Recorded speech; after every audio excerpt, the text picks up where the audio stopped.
Kalau kau hiking, tiba-tiba dekat atas bukit keluar lava warna biru, apa kau buat?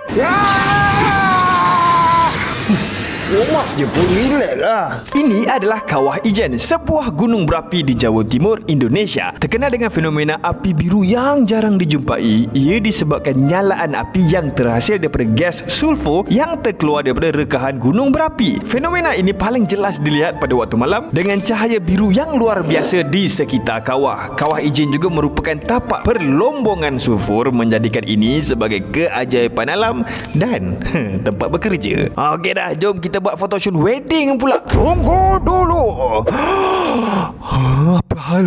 Kenapa? Tak nak shoot sini. Habis nak outdoor Putrajaya. Nak Pantai Kelebang. Tak nak. Oh, aku tahu. Ikut aku.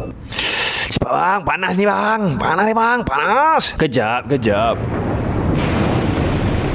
Nak meletus lah pula. Oh, awak nak ambil gambar ni. Kejap. Aku nak panggil orang. Sorry. Assalamualaikum. Sorry, tumpah lalu.